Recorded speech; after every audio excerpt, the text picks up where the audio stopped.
Hey everybody, you are listening to the Vocal Advancement Podcast, and I am your host Tom, and I am joined by the lovely Heather today. Kamusta? Where in the world is that today? Well, I am in the Philippines today, obviously. That was my Filipino. Lovely. Very nice. I'm sure it's sunny there. Yeah, oh, I'm sure. I'm not there. I wish I was. It'd be nice. If only. If only. It would be lovely. Yeah.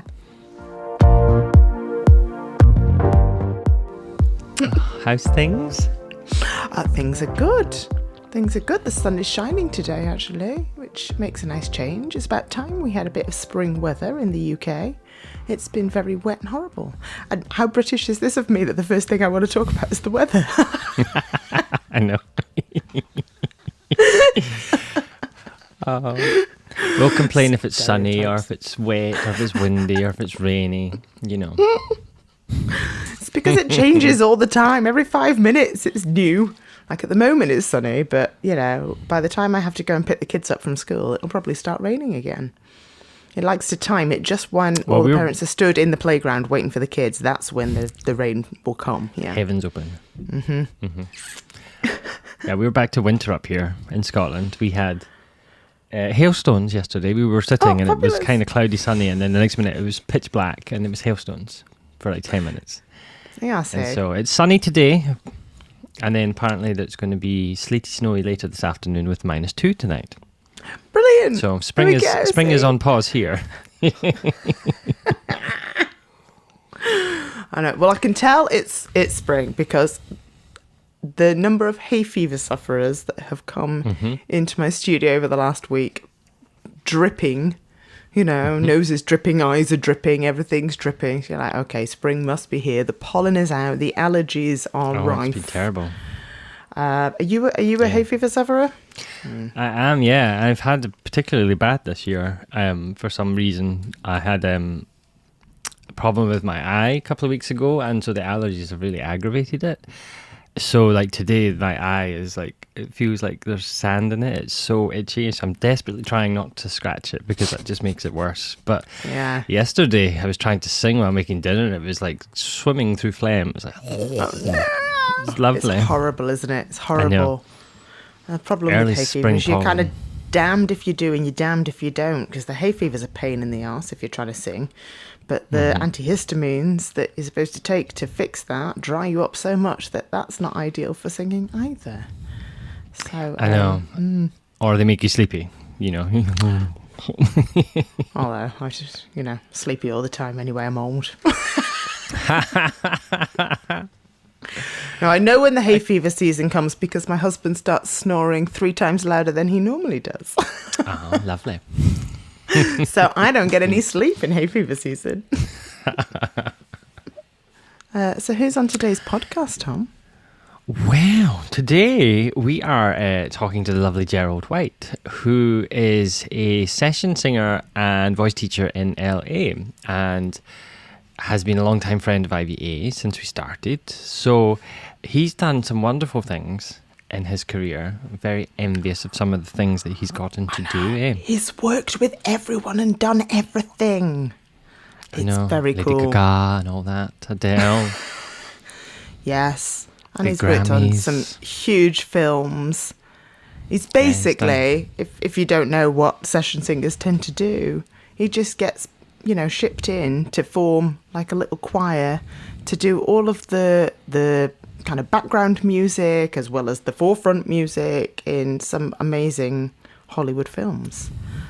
Yeah, and TV shows and animations and albums, and he's just, it sounds, and yet because we talked about this during his interview, but it sounds like such a wonderful lifestyle, but I'm sure it must be such hard work. Imagine walking into a recording booth of a multi-million-dollar film production, get shoved a piece of paper and say, right, go sing that then, no rehearsal, no practice, just off you go. No, I know.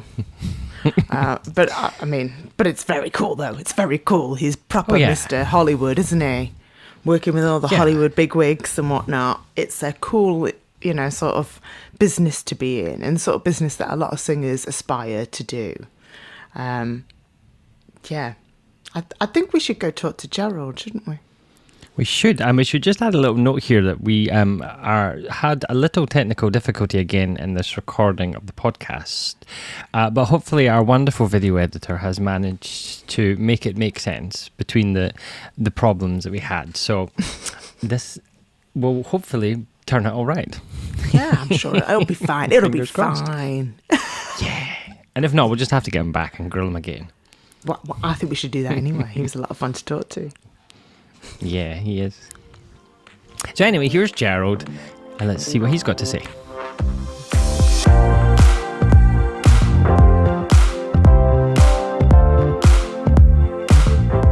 So Gerald, thank you so much for joining us today. We are really looking forward to this little chat that we're going to have, because we want all the showbiz gossip from you. We want to know everything about everyone. So we look forward to that in a bit. All the Hollywood gossip, huh? Yeah, we want to know who's who and what's going on. Scary. But I thought we would start with an easy one. I thought it would be nice if you could just kind of tell our listeners a little bit about how you got started in singing and kind of what got you to where you are currently today. I grew up in church singing in the South. I grew up in Mississippi, and it was very, church-based is where we learned music and where we learned to sing. And I knew then I wanted to. I used to hear the commercials on TV. Back then, there were, commercials were full songs. And I would hear those, and I would tell my mom when I was a little kid, that's what I want to do. Even though I didn't know what really was, I just knew that I wanted to sing songs like that. Amazing. So I sang all the way through junior high and high school, with school plays and school choruses and stuff like that. And then went to college and studied. My major was classical piano. And I loved to play the piano. And my professor basically said, you'll get work easier as a piano player than as a singer. If you're paying mortgages and raising a family. Mm-hmm. So I majored in piano and minored in voice, in classical voice. And then when I finished college, I realized at the last note of my senior recital that the practice that it took to play piano as a concert pianist was, 7-8 hours a day, and I didn't have the patience for that. So I continued I had that in my background, which was a good thing, because it's definitely helped accompany my singing and my teaching. And then I headed to LA when I was 22 and studied jazz and commercial music for a year, also as a vocalist, and then started to get into the session business. So I was playing clubs, and I was playing weddings and church jobs, and everything you do as a singer to make it. How did you find that transition then to go from the classical world into the commercial world? Was that an easy transition, or was that challenging? The classical training was the training itself in college, but all growing up, I sang gospel, R&B, and pop were kind of my background. Mm-hmm. So to transition into it wasn't that hard.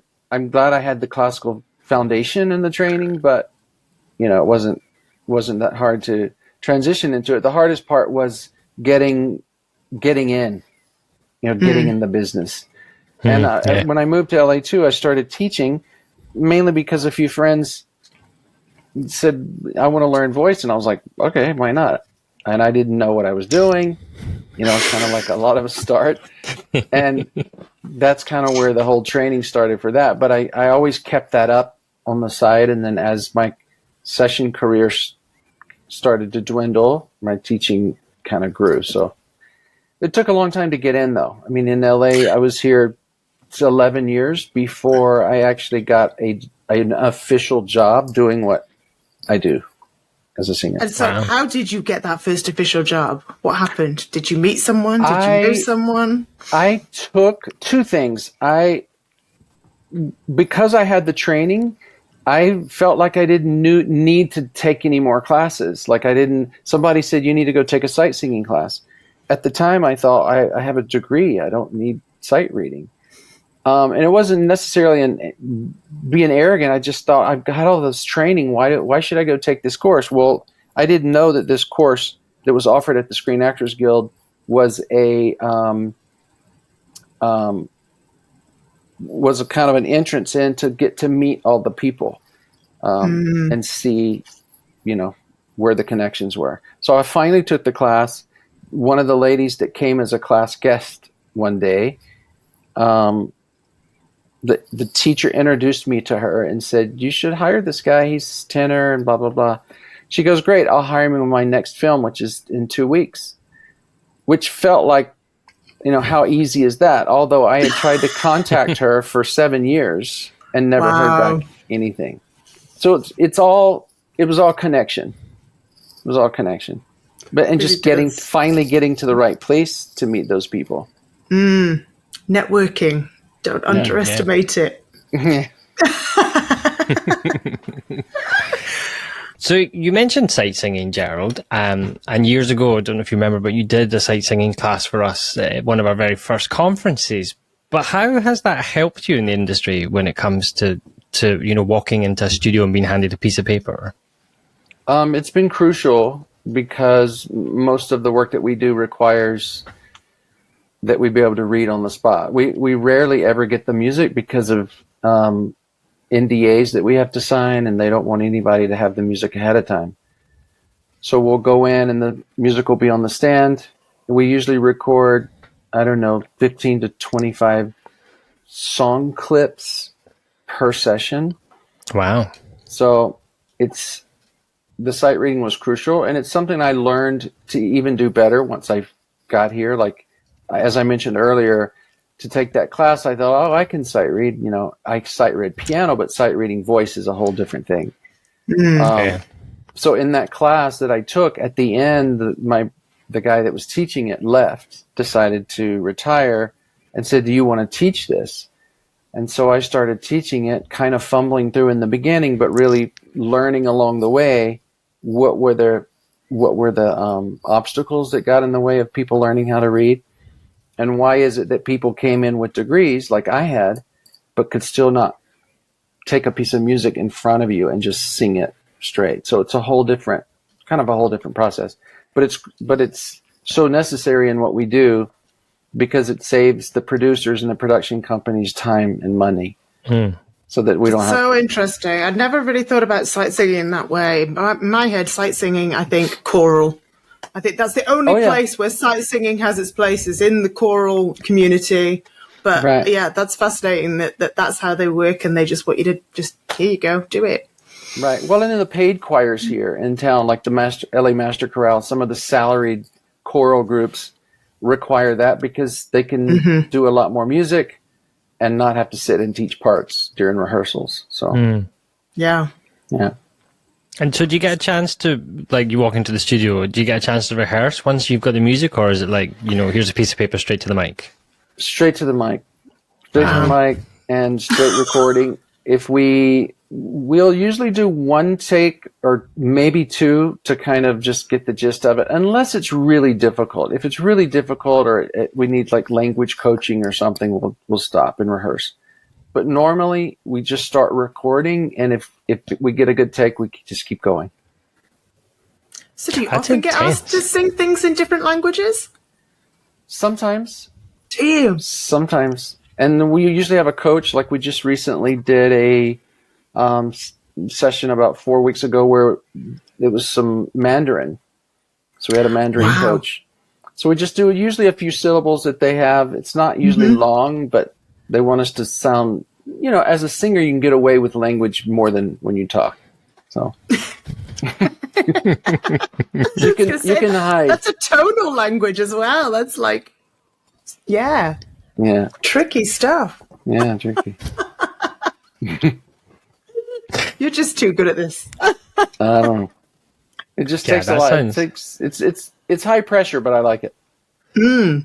Yeah, that sounds like one of those nightmares you wake up in the middle of the night in a cold sweat because you're standing at a studio mic with sheet music that you can't sight sing in Mandarin. You're like, what do I do now? Mandarin.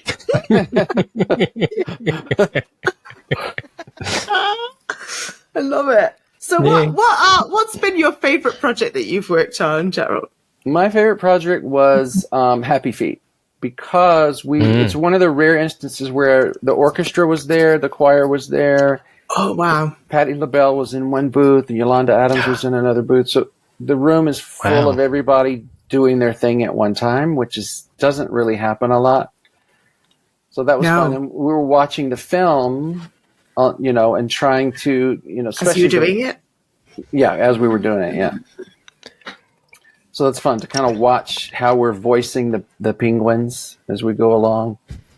It's amazing. They even had us, especially in the songs that are not where we have all the different parts, and it's actually all the penguins singing different parts.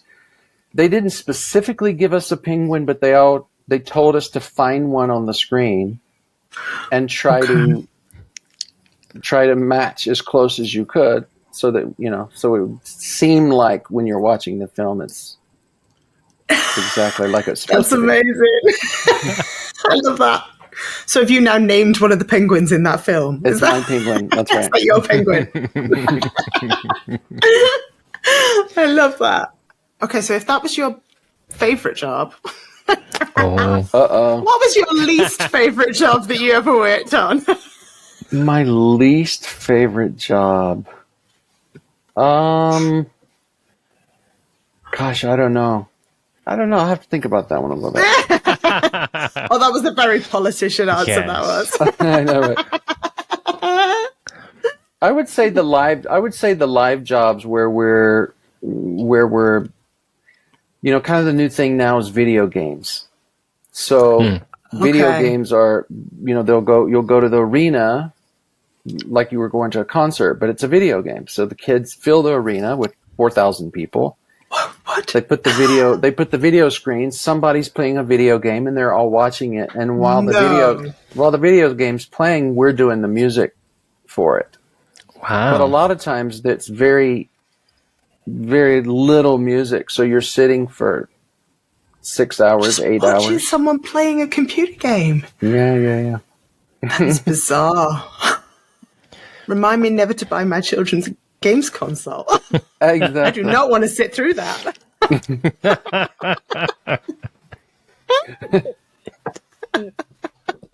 It's bad enough having to go to sing along or Encanto, let alone. Oh, you love it. Don't lie. Oh, that's right. That's right. Yeah, that was more for me than them. That was. Well, how about the live work? When you've been working, you've done backing vocals and things, right, for people in their live concerts and things. Have you had to tour much, or do you tend to just do the local stuff? I don't have to tour much. In fact, they're their own little worlds.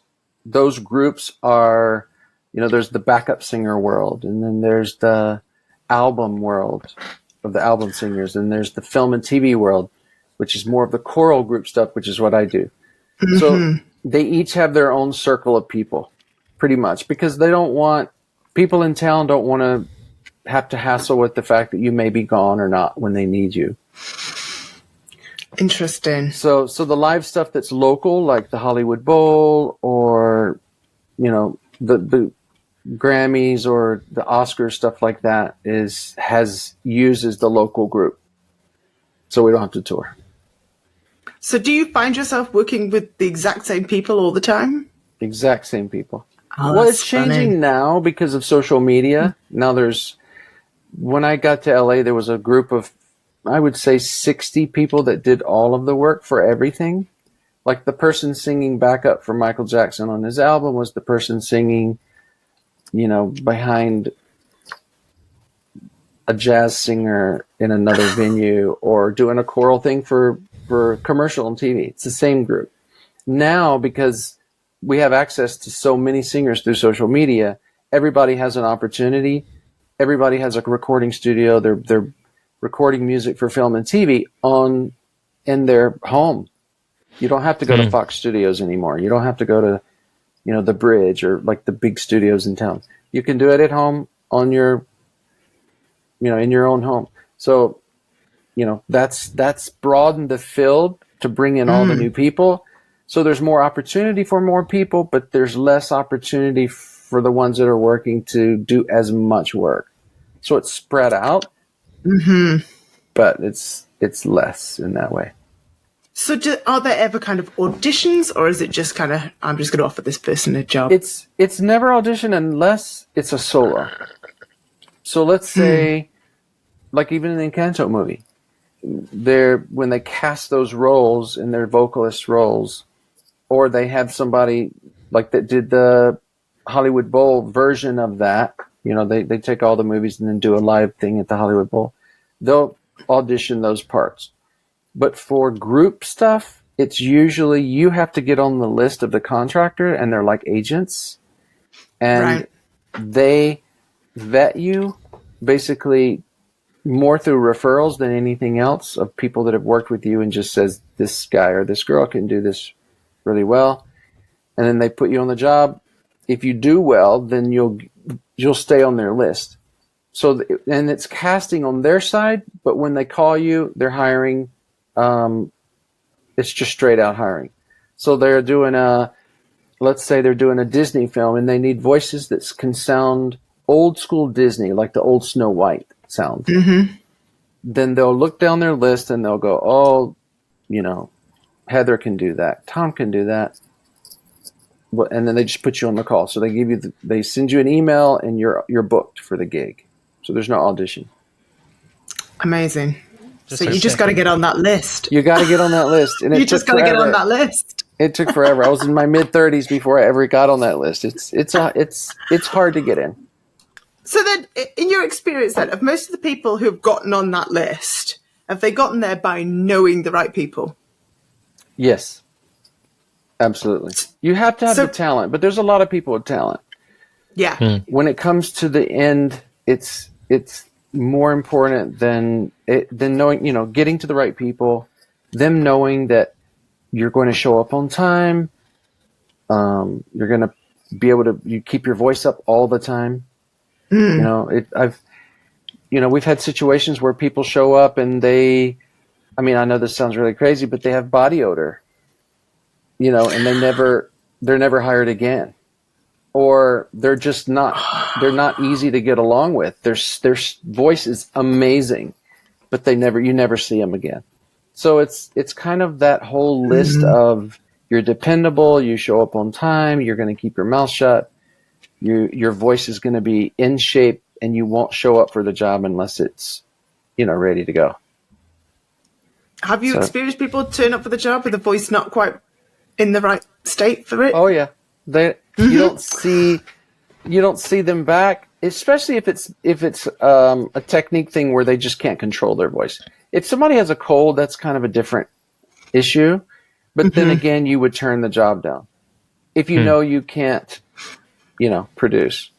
How far in advance will you hear about a job? Is it like just, oh, tomorrow can you come and sing? Sometimes. Yeah. So especially in heavy season where, I go to bed early every night. I rehearse and practice all the time, do my warm-ups and exercises all the time, just because you never know, It must take some stamina vocally to be doing that at that level and then, walk away and still be able to speak at the end of the day. It does, because our gigs sometimes are 8 hours. We have 50 minutes with a 10-minute break and 50 more minutes with a 10-minute break. So it's better when you're in a group. The horrible thing that happened during COVID was, number one, nobody was singing, which, as you know, doesn't help things. And, you're overeating and everything else that went along, drinking and, all the crazy, you're depressed and seriously, survival mechanisms. Survivor mechanism, all of those things played into people's voices. And then, 2 years in, which was last year, I remember one job we got called for, because we were still under the COVID protocol. You would walk in the recording studio and the booths were 6 to 8 feet apart, and each person had their own booth. which is very odd. So they had to build all these booths for us, so you're all caged in, kind of, and you have your own mic in front of your stand, which is rare. Usually it's two big mics or several mics capturing the group as a whole, right, like a choir. Mm-hmm. And you have your own mics. And I remember walking in, and we all just panicked because, it's already high pressure, but now you haven't been singing as much, and you know that whoever's in the booth, which this was for Disenchanted, so it was that whole crew of people, writers, and the mic is this close, and it picks up everything. And all they have to do is in the booth, they can just raise your Listen slider to each up. individual. Yeah. And so it's that was horrible. That was we made it, but it was stressful. That was definitely stressful, panic day. Did they have you recording anything at home during that COVID period? We did 2 projects at home, but they realized that doesn't work with people that are engineering their own projects. Mm-hmm. Because everybody went out and bought Pro Tools or Logic and tried to learn it really fast. Some of us are already using it because we do some home recording, but still, I mean, you're trying to sing your part for a 40 voice choir and do it all in sync with 4 hours of music and line it up, and then they send it in, and the engineer just wants to shoot himself. So you were kind of talking about how it's the same kind of people. So obviously you've built relationships with these people over the years. And so if they know you're a voice teacher, do you find yourself helping a lot of these people with their voices? Or is that kind of strictly, no, you don't cross that line? I do for especially ones that are closer friends. Yeah. And I would say, I don't know the percentage, but there's a lot of those singers that are also voice teachers. Oh, okay. Yeah.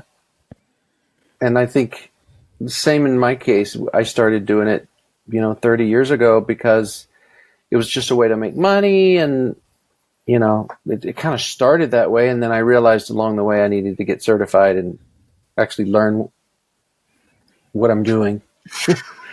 So when people would ask questions, and, I was not leading them down the wrong path, but there's a lot of the session singers here are definitely very versatile in what they're able to do. A lot of them are very strong musicians, violin players, and just kind of all around, encompass all of the parts of that. So, yeah, I've been able to help some people, but I need to help myself a lot. So how do you find that balance between performing and teaching? How does that work for you? Luckily, it has worked for me because, number one, I just scheduled my voice students to just a few days a week, so that the chances of a session occurring at the same time at the same day with the same student is kind of rare, because one week it'll be on a Thursday morning and the next week it'll be on a Tuesday night and that kind of thing. And my students know I'm in the business. A lot of them want to also at least just make a living as a singer. Maybe they not be a session singer, but they want to be successful. So they get it. They're part of the whole acting community, and they understand that, you have to go, and they've respected the fact that I'm involved in what I'm teaching and how important it is for me to keep my own voice up. So it's never really been an issue. I was told it was going to be an issue when I first started being certified. I've heard a few people say that, yes. Look, you'll never be able to do that and teach and build your studio. But I have found it, luckily for me, that's not been the case. Yeah, I think a lot of people would see it as a benefit. Yeah.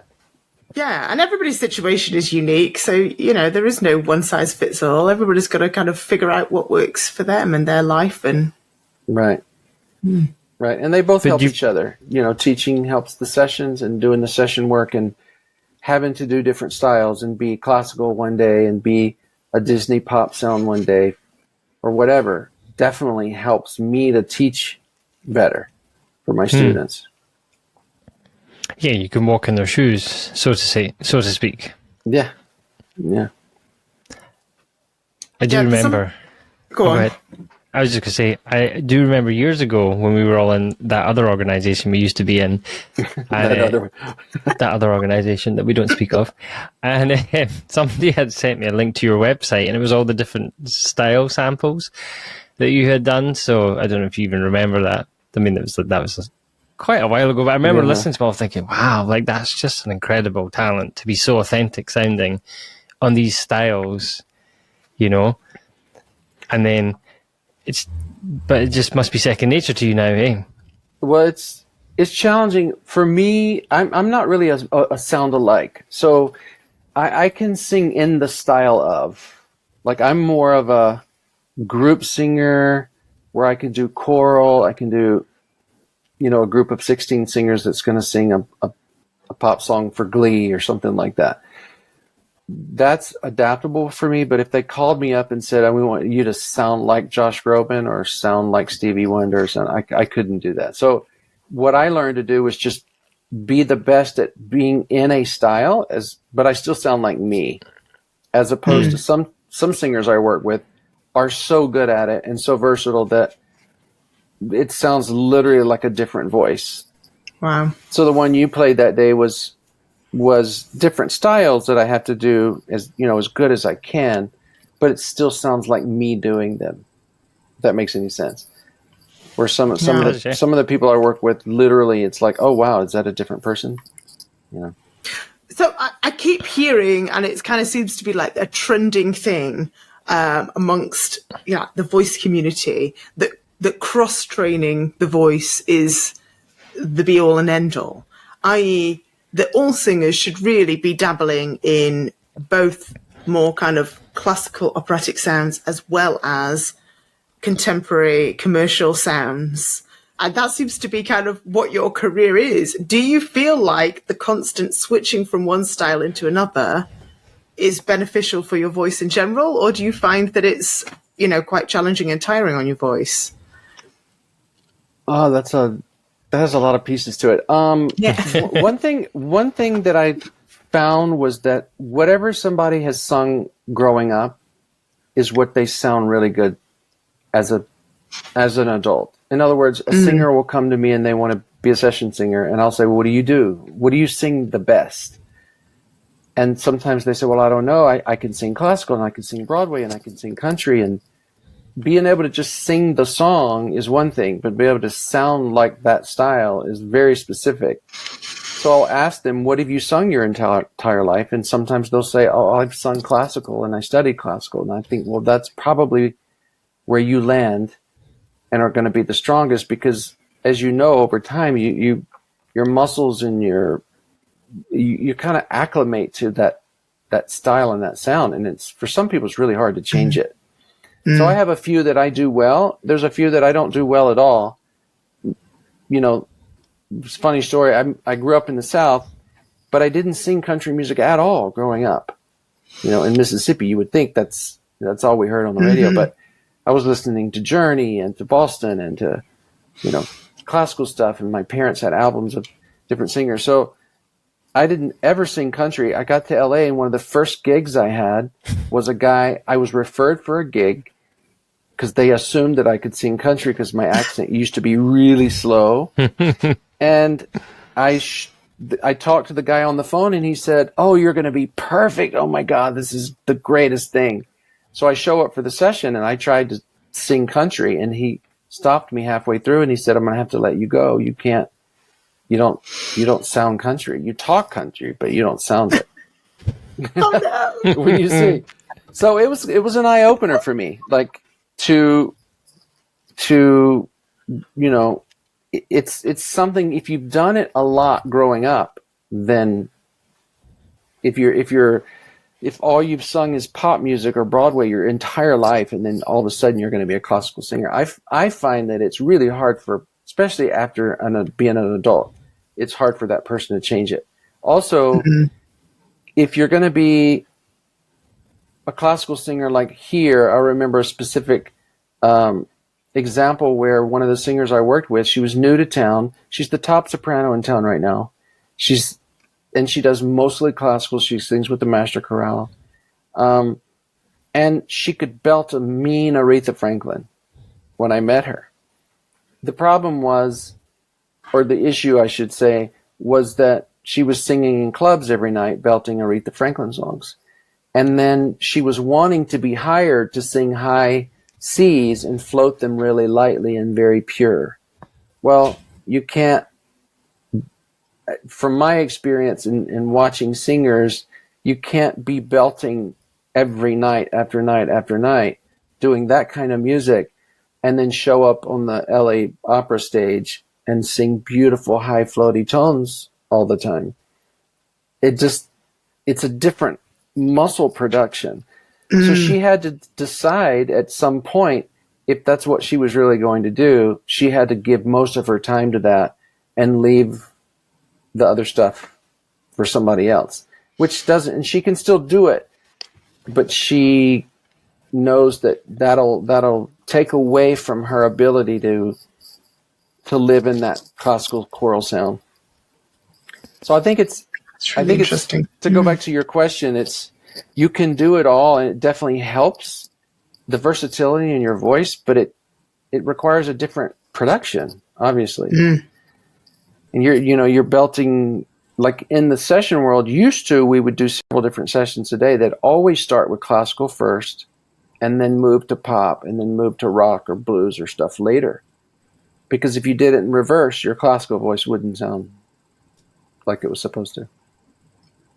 So then, Gerald, I have a final question for you, if I may. Is there somebody that you haven't yet worked with that you would absolutely love to work with? Like your dream job, if you haven't already done it. My dream job. My dream job would be to actually be able to sing a theme song to a movie. I mean, to have a dream job, that would be my dream job. To work with someone, gosh, I would love to work with Stevie Wonder. I mean, there's several artists. I would have loved to work with Celine Dion. Oh, me too. And then I'm hearing of all the stuff she's dealing with. It's just so sad. I know. Such a shame. Yeah, I mean, some of the greats. It would be, fun to actually. And I would say work one-on-one with them would be really fun.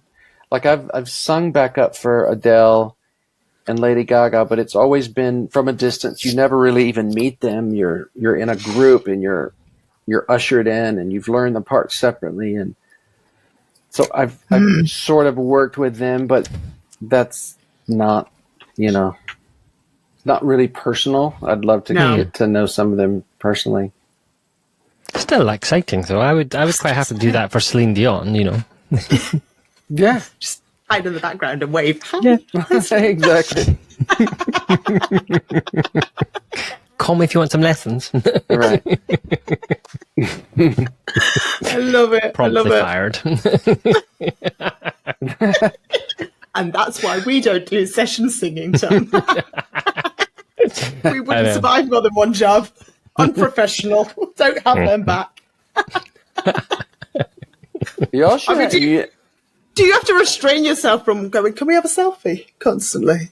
Do you get to do that? Or is that not allowed? No. It's not allowed. Oh. Yeah. We'd be no good at that, Tom.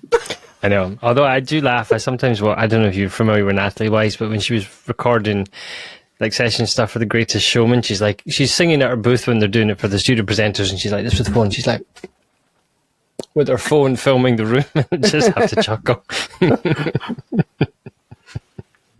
Sometimes they'll put tape on our phones. Oh, really? Really? They'll ask for your phone and they'll put a piece of tape over the camera. I suppose it's like confidential, isn't it? Because you'll be working on stuff that won't come out for years sometimes, eh? Right. Wow. So you can't How- post. There's singers I've worked with that posted when they were told not to. That also you never see again in the studio. Yeah, Imagine well, that's that's a like big a deal. thing, isn't it? They don't You're just get- boasting about breaking the rules there, aren't you? For putting it on social media. And they don't get another chance. That's the crazy part. I mean, Blacklisted. one mess up, which is why it is high pressure, because there's a whole line of people waiting on to get where you are. So Yeah, you have to be on your best behaviour. you have to be on your best behavior. Yeah. Mm-hmm. And keep and keep on top of your voice. Exactly. Yeah, yeah. Love it. Well, Yeah. thank you so much, Gerald, Yeah, this for has joining been- us Thank you. today. This was I've had a lot fun. of fun. It was This feels fun. like the comedy hour. I love it. Yeah. Let's have a nice little casual chat. It's fun. Yeah. Yes, exactly. Yeah. Yeah, Get all ins and the outs. Thank you for juicy having me. gossip. Thank you for having me. It's a pleasure. You're so welcome. So that was Gerald, and we probably just skimmed the surface with Gerald. We could, as we said, talk for hours and hours and all the showbiz goss. Oh, I know. And we did pick his brains after we stopped recording. We were like, right, We now did. spill the tea. What? Who's the real diva? Tell us all the diva stories. And obviously, we can't share them all with you, so you'll just have to make I them know. up in your head. Yeah. But yeah, it does sound I mean, like, you know, it does sound like, although he's working with a lot of big names, you know, they do get kind of separated very much from the stars, and then it's down to the stars. I can't remember whether this bit was recorded, but he did say that when he recorded with Michael Bublé came and, That's right. and thanked all of the session singers and Yeah. things, and he said that was an anomaly. That doesn't normally happen. Yeah, So, and yeah. I can imagine that Michael Bublé. I always thought Michael Bublé came across as being a really nice guy, and so He does, that kind of makes me happy that he is a nice guy. Yeah, me too. Yeah. Good old Michael. But it's like I can imagine that either that like they're totally with you, or like you never speak to them. You could go on like a 300-night tour with like Taylor Swift and never once speak to like her, you know. Right. And you know, it makes me think back to my first professional gig when I was all of, I think, 9 or 10 years old. And I was in the children's choir in the touring production of Joseph in the Amazing Technicolor Dreamcoat. And Philip Schofield was playing Joseph for most of the tour. And then Darren Day did a week. This was the UK, yeah. so anybody listening from outside the UK will be like, who? But they were stars in the UK. They were famous in the Big UK. stars, TV stars, yeah. And Philip Schofield would not come and meet the kid. There was a moment in the show where he had to come over because we were sat on these stairs at the side of the stage. And there was a moment where he had to, in the show, come over and pretend he was chatting with the kids. And he'd come right up to us. And me, being big god, was like, Philip, will you come down to the dressing room and meet us later? And he never did. And it was very disappointing. I was very disappointed I never Wow. got to meet him in person. He sent us a signed photograph of himself. We all got one of those. But, you know. Wow. But Darren Day, I got a photo with Darren Day because Darren Day came to meet us. Oh yeah. Yeah. And so I thought much higher of Darren Day than I did of Philip Schofield after that. Wow. I think Philip might be a little bit of a diva. Obviously, this is not quite in the same category as Not in the Gerald same league. talking to Michael Bublé and Lady Gaga and people. But in my little world, that was a big deal. Yeah. I actually have a funny story to share about Gerald as well. Go on. So Gerald, as I said, Gerald's been with IVA for a long time since the start, and back in 2013 was our year of founding. So we did these mini conferences. Remember, we did one at your studio, Yeah. and then we did one in Utah at Linda's studio, and Jeffrey was there and Gerald was there, and they were staying with Jeffrey's in-laws at this big massive house on a hill, like big, huge, beautiful house. I remember we went there after dinner one night, and like it's the kind of house where you walk in through the foyer and there's a grand piano in Oh, wow. in the hallway beside the spiral staircase and stuff. Oh my Just a gosh. small house. the baby grand piano in the hall as you enter. I remember like we were sitting and we were just chatting stuff like that. And Gerald like is a songwriter as well, and something we actually didn't cover in his interview, but he writes his own songs. And so they were like, Jeffrey's like, Gerald, get up and sing. So Gerald gets up and goes to the piano and sits down and sings this song that he wrote, which is the most beautiful song I've ever heard. And so everybody's sitting there like bawling their eyes out. Gerald's beautifully singing everything, and they clap and he fizzes and like, rather than like, Tom, what would you like to sing?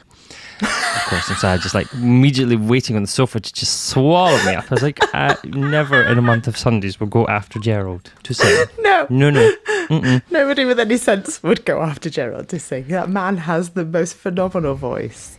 Just I know, amazing. and he did that. He did that humble thing. He's like, oh, I'm not really warmed up. And then just proceeds to sing like an angel. And you're just like, yeah, okay, whatever. That man is uber talented, and he's worked really hard as well. He's just, yeah.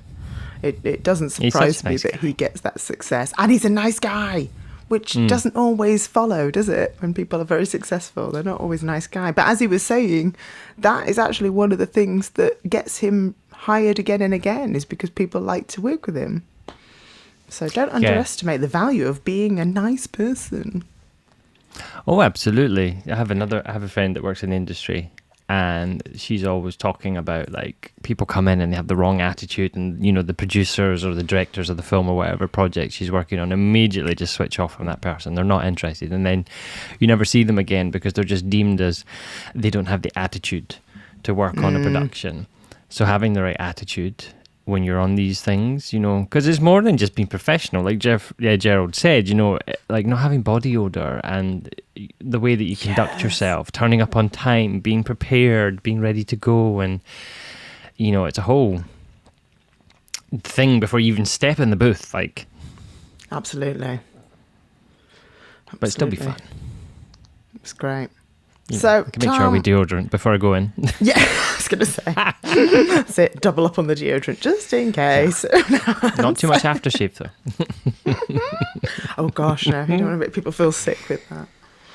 Old lady perfumes get me every time. Oh, gosh.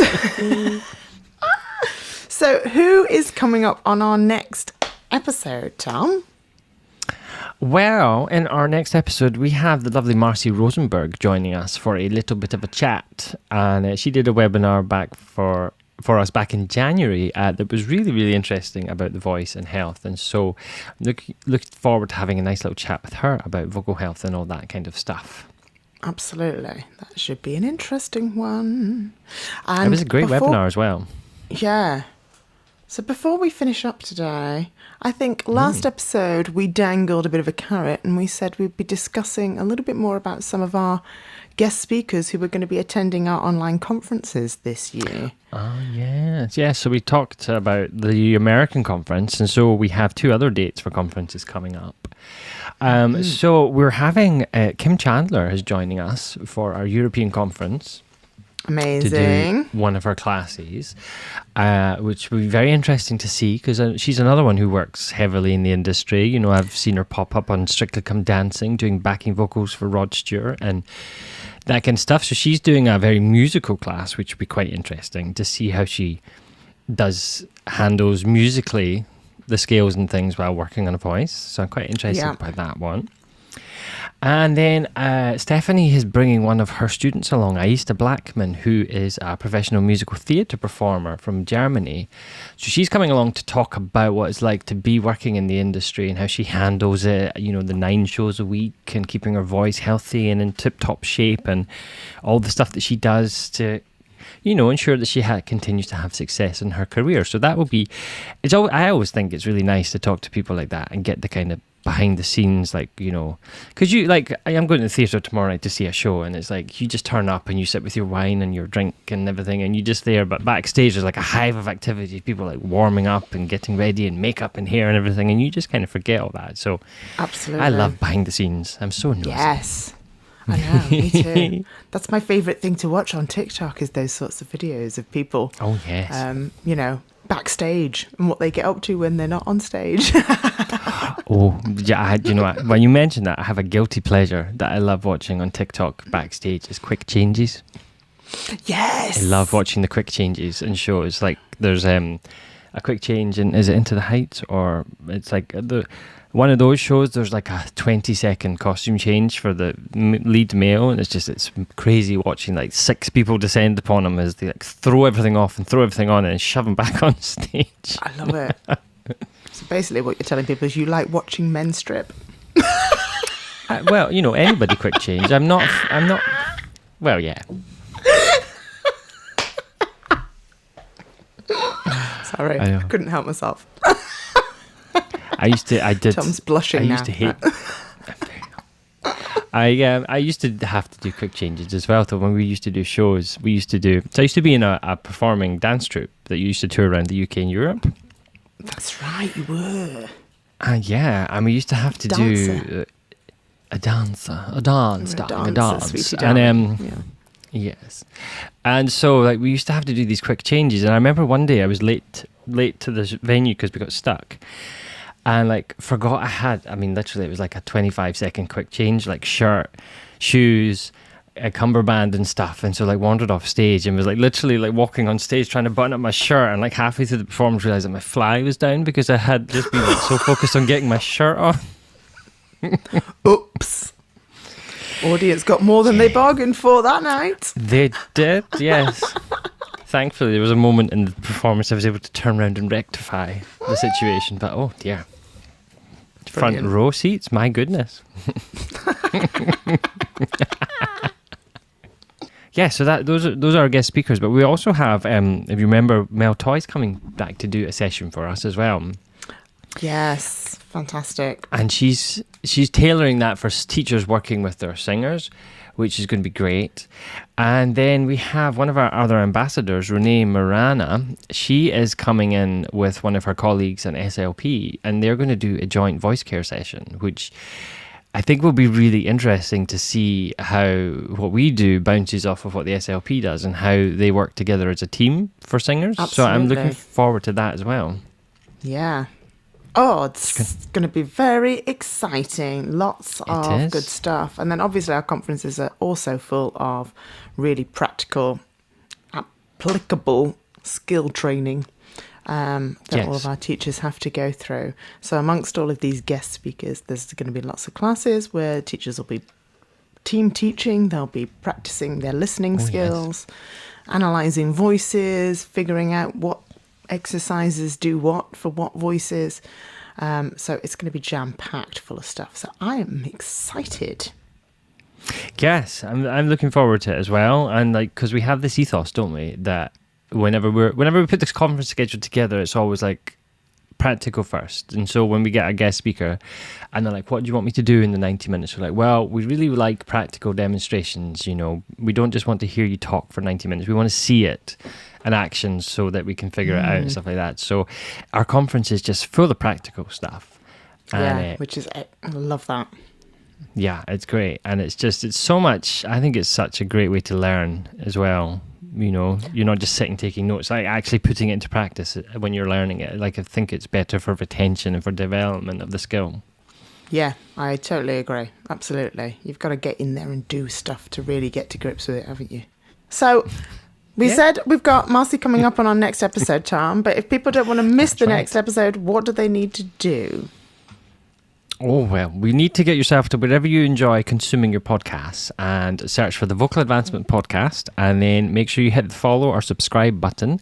And when these episodes come out, you'll get a little notification so that you can tune in and listen.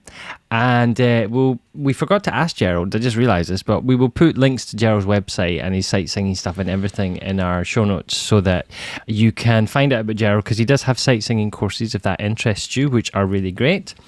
Yeah. And yeah, if you want to follow along on the frivolities in video format, you can actually watch this on our YouTube channel as well and see the funny faces and, things that happen. Yeah, why not? Yeah. Or just I listen just noticed that's RuPaul behind your ear. It is RuPaul behind my ear. I just noticed. This is what my kids bought me for Mother's Day, was a pocket RuPaul wisdom book. So, anytime I need a little bit of wisdom, I can just open up and say, go forth and be sickening. And that's a good Absolutely. philosophy for life. Yeah.